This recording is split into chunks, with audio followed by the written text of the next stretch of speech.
We're in Tel Aviv tonight, this country hammering Iran with airstrikes as Donald Trump demands, quote, unconditional surrender. For those living inside Iran, constant danger and fear, and for those trying to get out of the region, it's a little terrifying. And then there's the war's growing economic cost. I've noticed the jump. As oil hits a 2-year high. And trade talks resume in D.C. They're constructive, substantive discussions. The first face-to-face meeting with the U.S. since October. What's at stake? As the Paralympic Games kick off, we look at incredible advancements in prosthetics. The knee and foot that Terry Fox was using was just night and day different. Why they're still out of reach for many. From CBC News, this is The National with Erica Johnson and Chief Correspondent Adrian Arsenault in Tel Aviv. Thanks for joining us here in Israel tonight, where people continue to duck in and out of shelters, sirens alerting them and us all day and night to the constant threat of missiles. That, as Israel says, it has begun yet another new wave of strikes against Tehran. It's also been hammering what Israel says are Hezbollah targets in Lebanon. Well over 200 people have died there, say officials, and more than 1,300 civilians have been killed in Iran, says its UN ambassador. In the United States, meanwhile, Donald Trump now says he's seeking unconditional surrender from Iran. And we're already getting a sense of the destruction happening in Tehran tonight. Iranian state media is reporting that the airport there has been hit as Israel targets key infrastructure.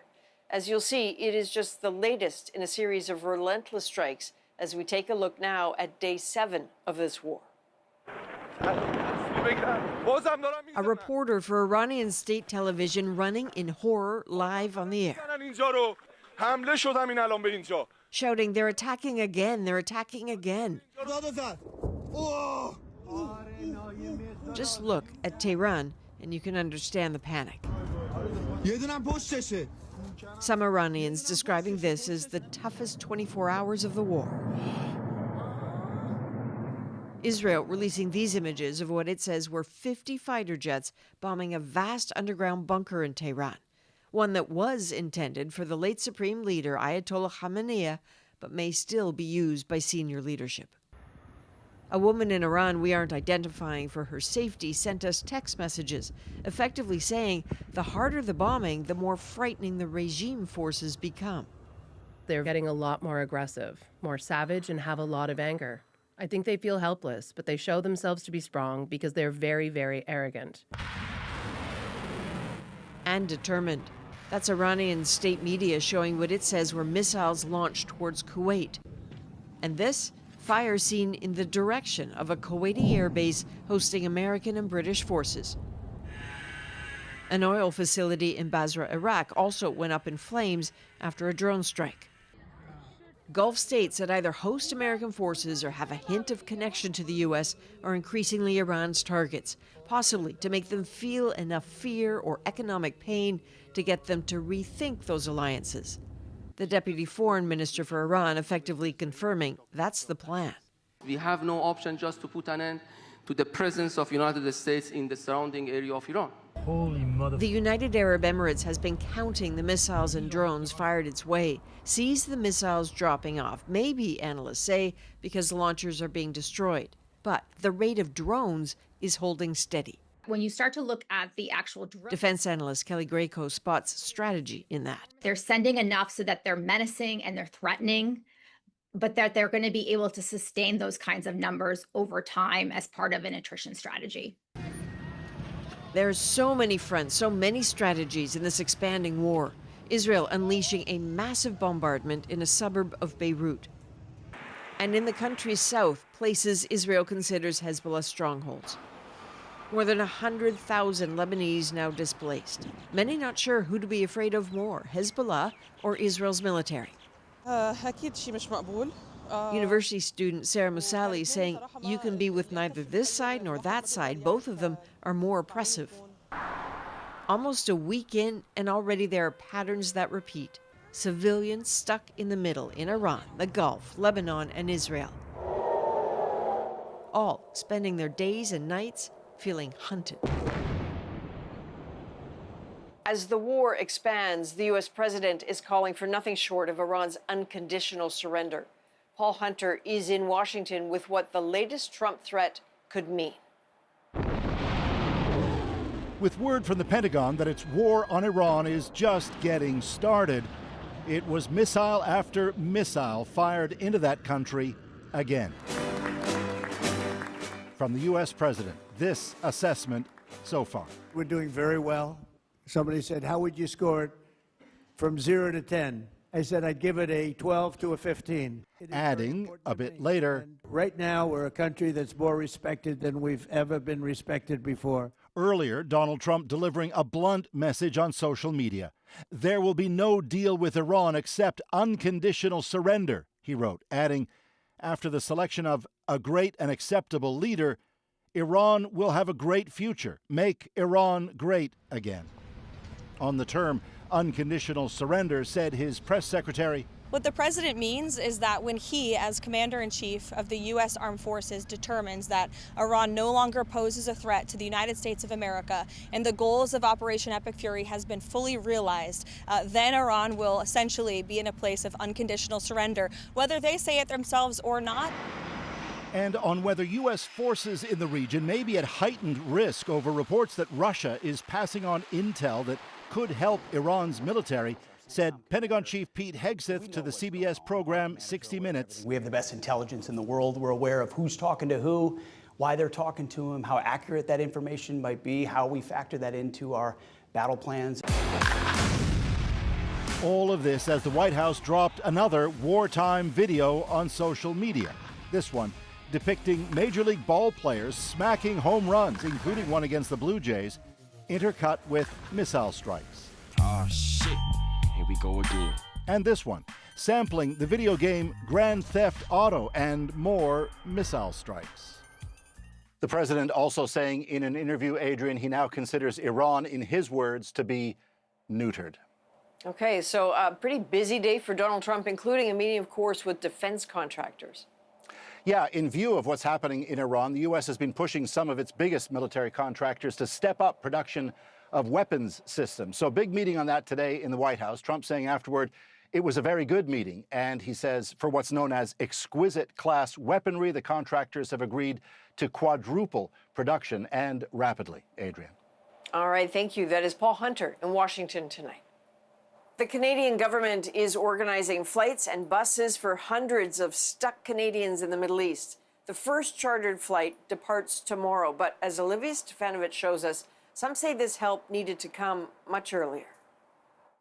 Stuck in a war zone, Ottawa's Tova Mar is desperately trying to keep her family safe. It's a little terrifying. I mean, we've had some very loud explosions overhead. With the airspace over much of the Middle East closed, getting out is incredibly challenging. I am working as the foreign minister to bring Canadians home as soon as possible. About 3,500 Canadians are asking for Ottawa's assistance to leave. Canada's first chartered flight is scheduled to depart Dubai Saturday for Istanbul, with 180 passengers on board. And over the coming days, hundreds of more seats on commercial flights and buses are being reserved. I'll have hopefully an option, like some options to look at. Montreal's Nicolas St. Maurice and his family spent the past week sheltering in their home. They already booked a flight out of Dubai this weekend and another as a backup. In India and Australia, they did have the last couple of days some flights, for their citizens to go back. So maybe it could have been a bit better from the Canadian side. The challenge is the logistics and not knowing, quite frankly, where Canadians may be located. With more than a dozen countries drawn into the conflict, this former foreign affairs minister says there are lessons that can be drawn from the 2006 evacuation of Canadians from Lebanon. We had people very dedicated to the task of gathering information that was necessary, locating people inside the country so that we would be able to try to help get them to a central point. But unlike the 2006 Lebanon crisis, the Canadian Armed Forces is not involved in the current evacuation. But the Minister of Foreign Affairs says military options are under consideration if they're needed. Olivia Stefanovic, CBC News, Ottawa. The war has seriously affected tanker traffic through the Strait of Hormuz, a critical route for about a fifth of the world's oil. And that has sent oil prices spiking. U.S. crude closed at over $91 a barrel today. That's up about 35% from a week ago. And this is the highest it's been since 2023. And drivers are feeling the effects at the pumps. Now we have to think on how to limit to use the car. I need gas regardless, so the price is the price, but I guess that cuts into other things that you could use the money for. The average Canadian price tonight close to $1.50 per litre. A week ago, it was closer to $1.34. A lingering question for many, why did the United States and Israel decide to strike right now? We'll have more on that a little later in the show, but that is it from the team here in Tel Aviv. We will see you again on Sunday. Now let's head to Erica in Vancouver. Thanks, Adrian. Iran has also been the unintended focal point during a whirlwind trade tour for Prime Minister Mark Carney. Tonight, Carney faced a new round of questions on Canada's stance and its willingness to get involved. Yet another detour from his mission to shore up the economic damage caused by U.S. tariffs. Catherine Cullen shows us how the sudden outbreak of war turned his time on the world stage into a balancing act. Good morning, everyone. A trip aimed at building new partnerships, consistently overshadowed by the U.S. offensive in Iran. We're not engaged in the conflict. We do not intend to engage. Mark Carney was asked about sending Canadian troops into the region. He says it's conceivable if Canada needed to help a NATO ally defensively, but says that's not the case right now, nor have any Gulf states asked Canada for help. We have not yet received any requests. I don't necessarily anticipate those requests. Carney's three-country tour was meant to beef up relationships in hopes of boosting trade. In Japan, it's about deepening ties with a key ally and using his Japanese to do it. In Australia, deepening friendships. And in India, the Prime Minister tried to move past a fraught period with an emerging global power. While Carney has signed agreements on each leg, including launching formal trade talks with India, questions about his stance on Iran have dogged him. First, he endorsed the initial actions. Canada supports the United States acting to prevent Iran from obtaining a nuclear weapon. Days later, in Australia, limitations to that support. We do, however, take this position with regret. Prima facie, it appears that these actions are inconsistent with international law. Carney's explanations prompting criticism. It's most basic, contradictory, and incoherent. So the government's all over the map here, and it's really confusing to figure out what exactly their position is. Carney will soon head back to Canada as the Iran conflict grows, along with questions about his position. He'll have to manage them while juggling the follow-up from this trip, trying to turn good intentions into a more substantial boost for Canada's economy.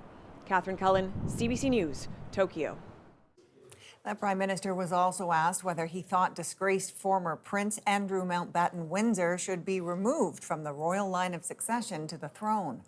I certainly think his actions, which are deplorable, merit, if that's the word, necessitate, is a better word, his removal from the line of succession.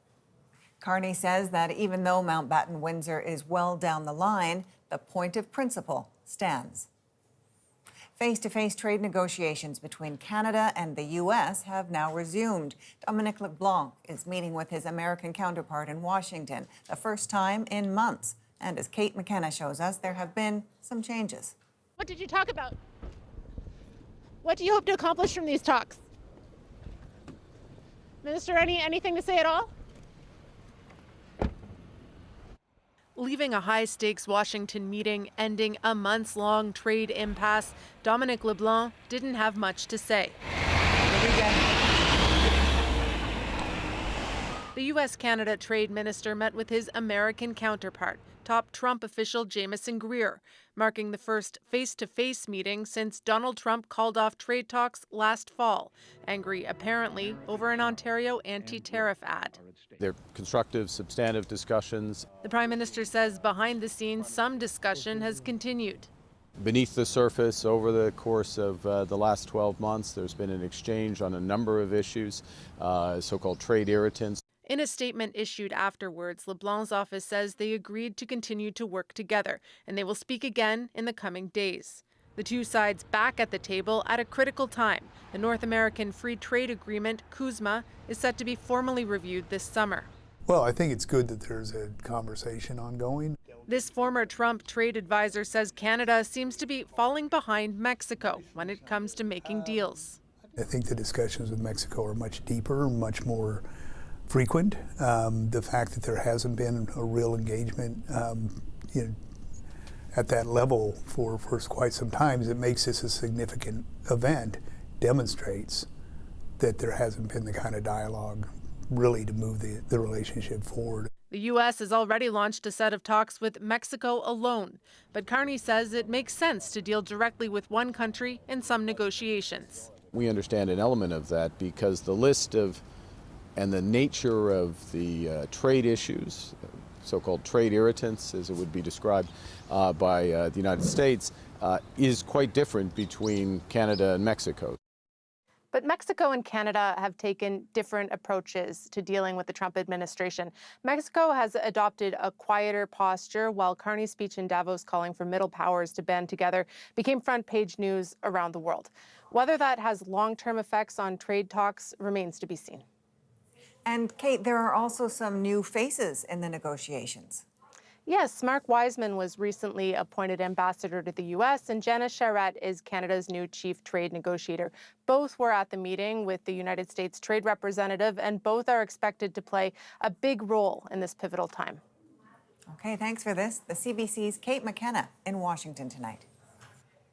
An Ontario woman who just days ago told CBC News she feared for her life has been found dead, fatally stabbed. She shared strong political views on social media, and as Jamie Strachan shows us, in an exclusive interview, she told us she was being targeted for them. Okay, When Nancy Grewal spoke exclusively to CBC News just over a week ago in her Windsor, Ontario home, she feared for her life. they make the videos on me and they said, we kill Nancy soon. Nancy's game over. 9 days later, Grewal was killed. The 45-year-old moved to Canada in 2018 and worked as a personal support worker. She was stabbed outside a client's home. Grewal was outspoken and active on social media with thousands of followers, vocal in her opposition to the Khalistan movement, which seeks to establish a homeland for Sikhs in South Asia. She told us her views led to dozens of threats. I know sometimes I feel scared when they said, we kill you. Then I said, okay, you can kill me, anytime. So you have gotten like death threats? Too much. 40 death threats. The Windsor police work on this. She showed us her porch and said it was torched in an arson months before. She called it part of a pattern of intimidation and threats. The two guys come in the morning. One sit inside the car and one is over there. And he have a big red gallon in the hand and he spread the gas on my front deck because it's a wooden. And then after the guys burn it and they run. Her death is being felt by her family in India. Her sister telling CBC News, I am missing her very badly. We used to talk every hour on video call. She was like my mother. I can never think of my life without her. Investigators say this was not a random act of violence. That Grewal's murder is being investigated as an intentional act against her. No arrests have been made. Jamie Strachan, CBC News, Toronto. 3 people are dead after an apparent tornado struck in Michigan. Stay safe. Lock it. People in this small town captured images of the winds tossing debris into the air. At least 12 people were injured in the southwest part of the state. This is just one of the powerful storms that have ripped across the region. A tip allegedly generated by Google has led to the arrest of a well-known Canadian doctor. It's very troubling and certainly something that's going to be taken very seriously. How tech companies report to law enforcement and the limitations to that relationship. Advanced prosthetics giving people their mobility back. When I'm snowboarding, you can't tell I'm snowboarding in prosthetics. The efforts to make them more affordable. And taking cold plunges to the next level. We're back in 2.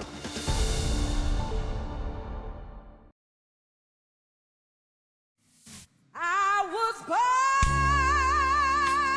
by the river. A celebration of life today for U.S. civil rights leader Jesse Jackson was attended by thousands in Chicago. 3 former Democratic presidents paid tribute to Jackson's enduring commitment to equality. The belief that regardless of what we look like or how we worship, regardless of where our ancestors come from or how much money we got, we're all part of the American family. Barack Obama said Jackson had set the stage for other black leaders like himself. Jackson died last month at age 84. A doctor who gained prominence for trying to help families during the pandemic is now awaiting trial on dozens of sex-related charges. And allegedly, it may have been a tip-off from Google that led to his arrest. Here's Zach Dubinsky from our investigative unit to show us what he's uncovered. Dr. David Poon is our guest. Can I please request Mr. David Poon? A Canadian doctor, often in the news for his fight to reunite families separated by COVID border rules. We are just asking to be together. Is charged with 43 sex crimes, including making child pornography. It's very troubling and certainly something that's going to be taken very seriously by law enforcement. I'm a GP psychotherapist with an interest in adolescent David Poon's health. licenses to practice medicine in Ontario and Saskatchewan, where he was a public health doctor, have been suspended. Unproven allegations in police court documents say it was a tip from Google that led to Poon's arrest. Police receive far more reports than they are able to action. This lawyer with the Canadian Centre for Child Protection says tech companies flag tens of millions of potentially illicit images every year, overwhelming law enforcement. They are maybe able to get to, at best, 20% of the reports that are coming into them. Platforms such as Google use detection software to identify illicit images. All known child abuse videos and photos have unique signatures to them that makes them trackable or traceable. In Poon's case, it's alleged Google flagged 11 photos of suspected child sexual abuse material uploaded to a Google Drive in his name. Police then got search warrants for his home and electronics, saying they found photos on his iPhone of unconscious naked women. They charged him with sexual assault and drugging someone to facilitate sexual assault. Most of the alleged victims are unknown. The most important core evidence that you look for in a case like that would be evidence of unconsciousness. This former prosecutor says even with unknown victims, visual evidence could be enough to go to trial. People who are unconscious or asleep cannot consent. Sexual activity with a sleeping or unconscious person is categorically sexual assault. Poon is currently in jail awaiting trial. His lawyers told the College of Physicians and Surgeons of Ontario the charges have nothing to do with his medical practice, and he intends to vigorously oppose them. They have not responded to our requests for comment. Zach Dubinsky, CBC News, Toronto. High-end prosthetics are pushing the limits of what can be done after losing a limb. It's got a pneumatic shock in it that's really taken from a mountain bike. How these designs can help change lives. 1 week into the Iran war, a question remains. Why now? There's no imminent threat from the Iranian Navy. Strategy, regime change, or another reason altogether? The National breaks down the stories shaping our world. Next.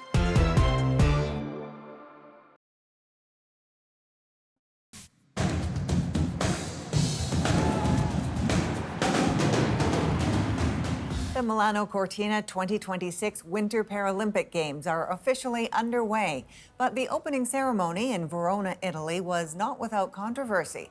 For the first time in 12 years, the Russian flag flew over the Parade of Nations, with more than a half dozen countries boycotting the event over Russia's return.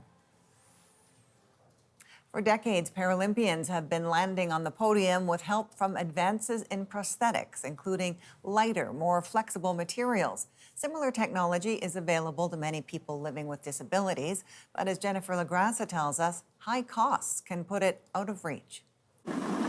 This is what gave Tyler Turner his life back and brought him to this moment at the 2022 Beijing Paralympics. He grabs the gold. That's thanks in large part to his prosthetics.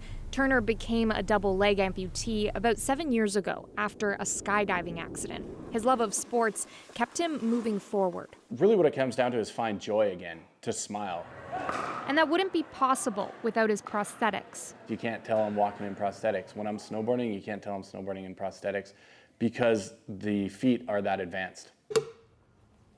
Lightweight, energy-storing materials and limbs tailored to a person's body that increase stability and control are some key advancements. The knee and foot that Terry Fox was using, what we have now is just night and day different. It's those improvements that Sam Paulus is thankful for. The 59-year-old had his left leg amputated after a severe bacterial infection in 2011. I didn't know if I was ever going to be able to walk again, get out of bed again.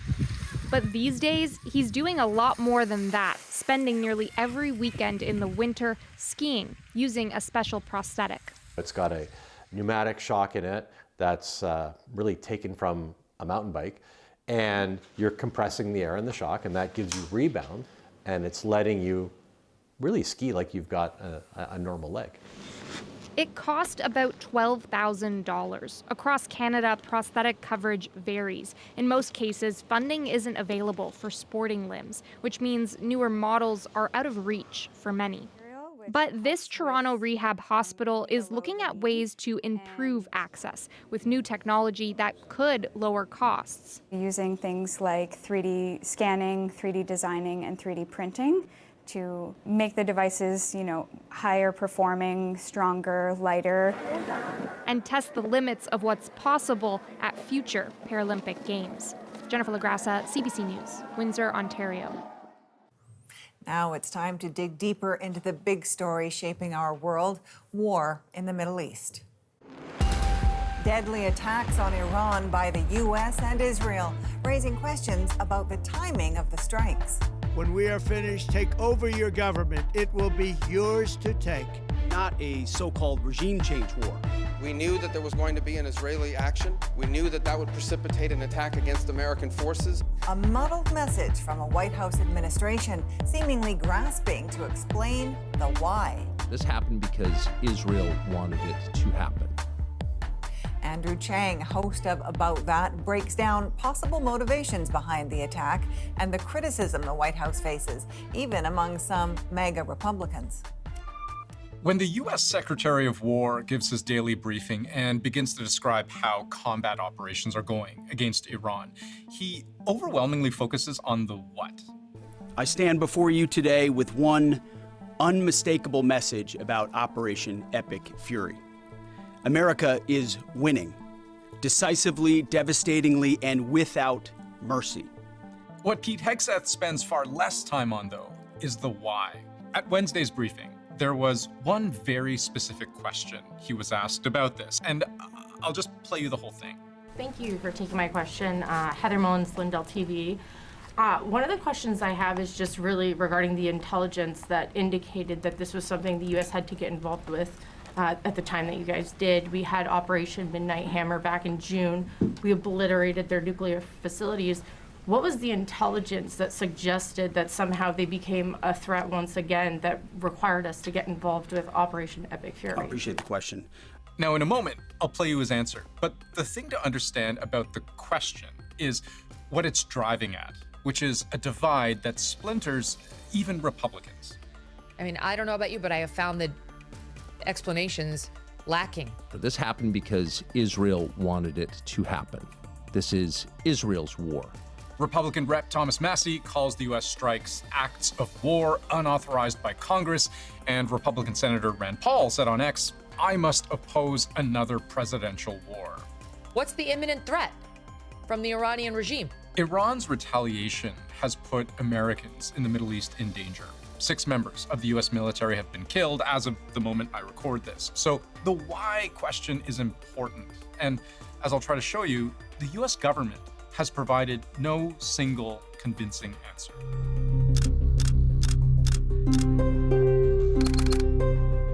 It would be completely understandable to think the assassination of Iran's supreme leader made this war about regime change, because direct to the Iranian people, Trump said as much. To the great, proud people of Iran, I say tonight that the hour of your freedom is at hand. Bombs will be dropping everywhere. When we are finished, take over your government. It will be yours to take. This will be probably your only chance for generations. This was followed, however, almost immediately by Pete Hegseth saying this was not a so-called regime change war.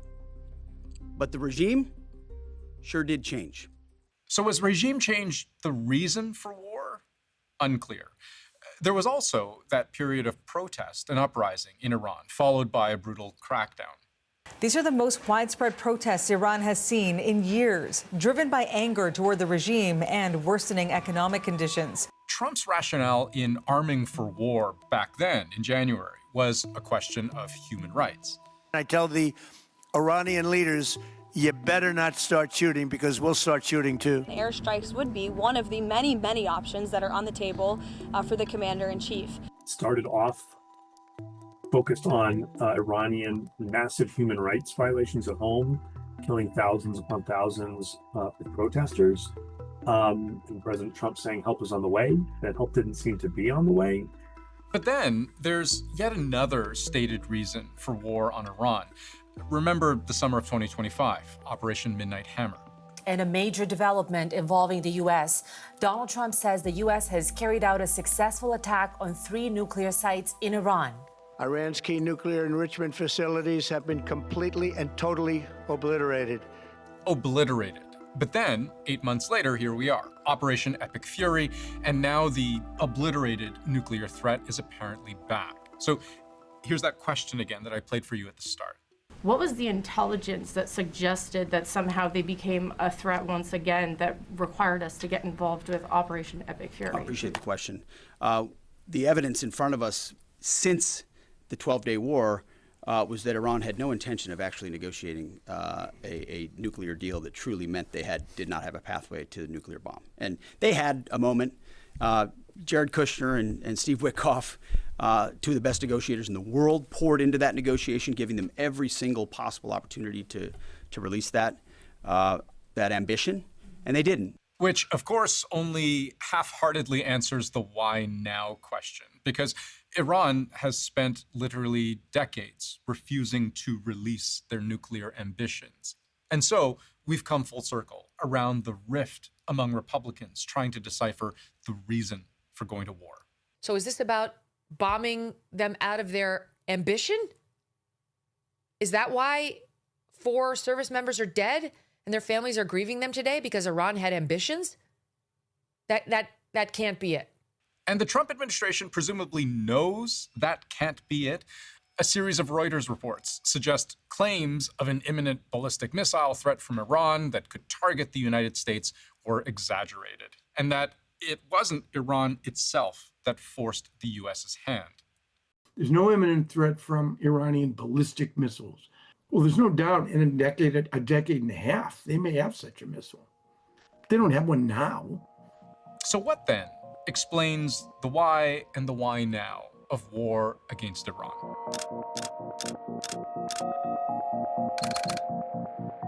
So Pete Hegseth is at the podium, and he's giving an accounting of America's successes in Iran.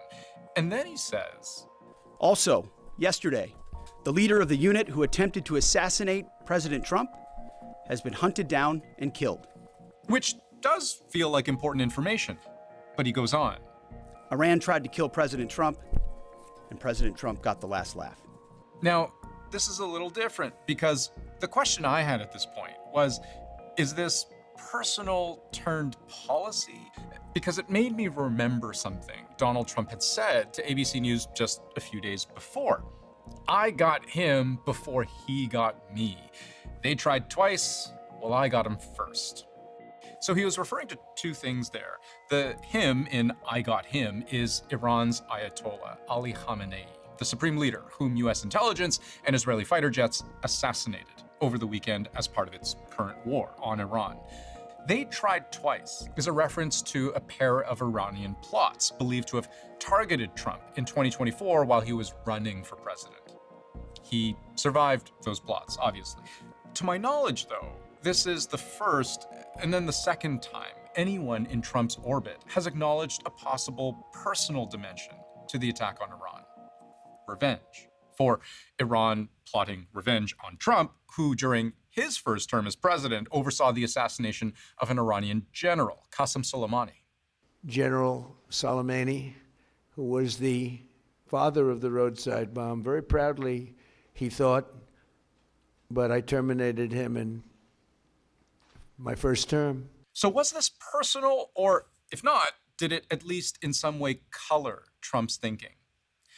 Hegseth was very quick to deny that any of this mattered in deciding when and how to strike Iran, with one small footnote. And while that was not the focus of the effort by any stretch of the imagination, in fact, never raised by the president or anybody else, I ensured and others ensured that those who were responsible for that were eventually part of the target list. It wasn't the beginning of the effort. We were focused on missiles and launchers, and that's the focus. But ultimately, if we had the opportunity to get at those who are trying to get at Americans specifically, we would. And so we eventually had the opportunity to do that from the air. What's drawn some confusion, though, is not everyone in Trump's inner circle seems to be on the same page about the justification for the attacks on Iran. More on the conflicting narratives, plus why now may have presented a particular window of opportunity for the U.S. to make a move in just a moment.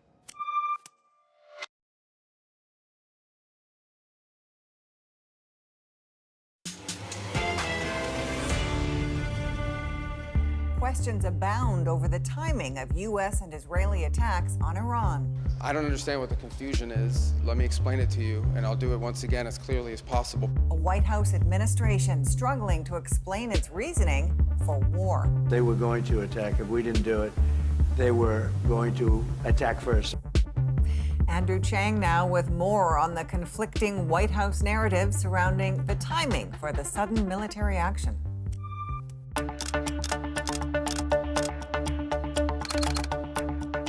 The other member of Trump's inner circle who may have inadvertently given ulterior reasons for going to war is Marco Rubio, Secretary of State. I don't understand what the confusion is. Let me explain it to you, and I'll do it once again as clearly as possible. Perhaps you'll report it that way. This week, he was speaking to reporters, and on the question of why wage war, why put American lives at risk now, he seems to say very clearly that it wasn't exactly the U.S. in the driver's seat. It was Israel who forced the president's hand by planning its own attack against Iran, which would have risked leaving the United States open to counterattack. We knew that there was going to be an Israeli action. We knew that that would precipitate an attack against American forces. And we knew that if we didn't preemptively go after them before they launched those attacks, we would suffer higher casualties and perhaps even higher those killed. And then we would all be here answering questions about why we knew that and didn't act. This admission created two problems. First, outrage from those parts of the MAGA movement who see foreign wars as pure poison. But how did this tiny country with no resources and 9 million people convince the world's great superpower with the greatest military in history to do its bidding? Look, I love the president. I love largely the decisions he's made, but I love him enough to also tell him when he's going down the wrong path. But the second problem was that it seemed to force Rubio and Trump into disagreement. Trump would tell reporters Iran was the one plotting an attack, and Israel didn't tell me what to do. I told them what to do. No, I might have forced their hand. You see, we were having negotiations with these lunatics, and it was my opinion that they were going to attack first. They were going to attack. If we didn't do it, they were going to attack first. I felt strongly about that. Except again, this is a contradiction, because the reporting that's come out suggests Operation Epic Fury took place despite U.S. intelligence, that there was no immediate threat, even within the next decade. I've yet to see this discrepancy explained in a way that's backed up by any evidence at all. The administration clearly seems to be trying out reasons for starting this conflict. They obviously know that they have to sell it to the American people. And I think they're trying to see what sticks. The bottom line is this. The president determined we were not going to get hit first. It's that simple, guys. We are not going to put Americans' troops in harm's way. If you tell the president of the United States that if we don't go first, we're going to have more people killed and more people injured, the president's going to go first. That's what he did. That's what the president will always do.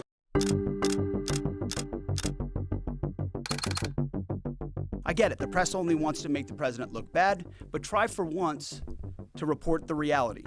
So look, it's hard to report the reality because there's no single coherent message to report. There are many messages at odds with each other, even the pronouncements that seem clear. As I said Monday, the mission is laser focused. Obliterate Iran's missiles and drones and facilities that produce them, annihilate its navy and critical security infrastructure, and sever their pathway to nuclear weapons. That's extremely vague. Again, it sounds clear, but the goals and benchmarks provided aren't actually quantifiable. Iran will never possess a nuclear bomb, not on our watch, not ever. Now, in fairness, it's what Hegseth says just at the end of this next clip I'll play you that I think might best explain the why and the why now.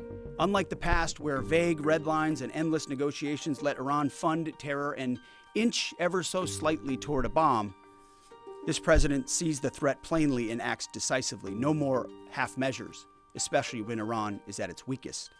Those last 7 words, especially when Iran is at its weakest. There is a window of opportunity right now because Iran has not been able to rebuild all of its air defense systems since the 12-day war in June.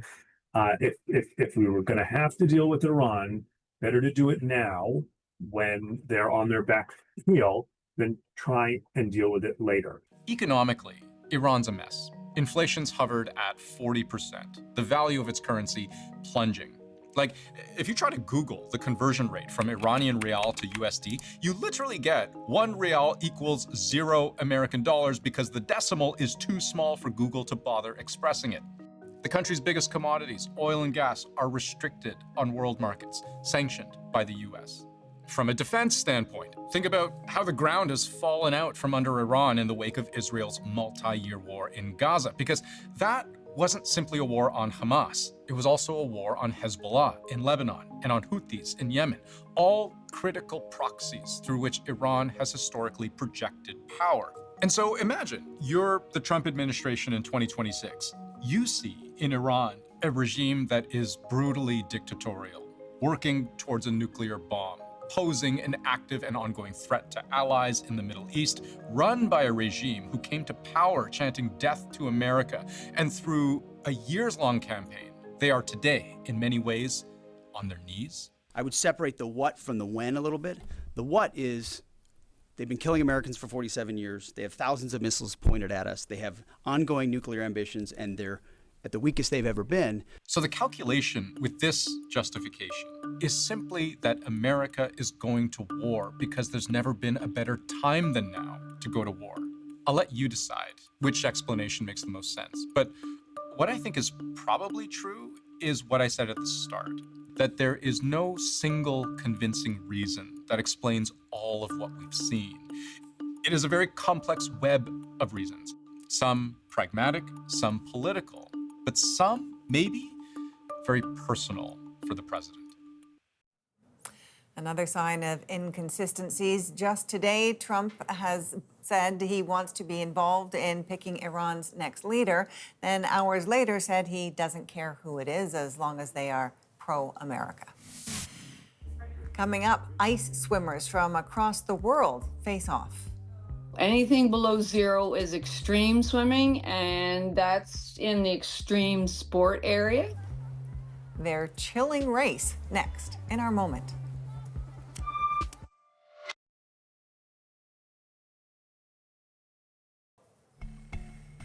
This is a heat of ice swimmers beginning their race at the World Championship in Finland, where there are about 2,000 competitors from across 43 countries, including Canada. The elevated ice plunge is no doubt putting participants to the test. And now, their chilling challenge is our moment. So we took cold plunging to a whole other level. Anything below zero is extreme swimming, and that's in the extreme sport area. It's just taking a swimming pool from an inside facility to an outdoor facility. We brought a team of 8 over from Canada, and we're competing in everything from 25 meters to 450 meters. And the pool is 25 meters. The temperature here is, brace yourself, 0.29, so that's negative, just under freezing. Sometimes we are actually swimming and you can see the ice right in front of you. So you're actually swimming and moving these sort of slushy ice pieces out of the way. That invigorating, really vibrating feeling that you get when you get out of the water, it's almost undescribable. I am cold just watching that. Apparently, they need a special machine to keep the water moving, otherwise it could freeze. So this sport is far from easy, but it's very age inclusive. The youngest participant from Canada is 10 years old, all the way up to the oldest participant who is almost 90. From all of us at the National, thank you for being with us. I'm Erica Johnson in Vancouver. Take care.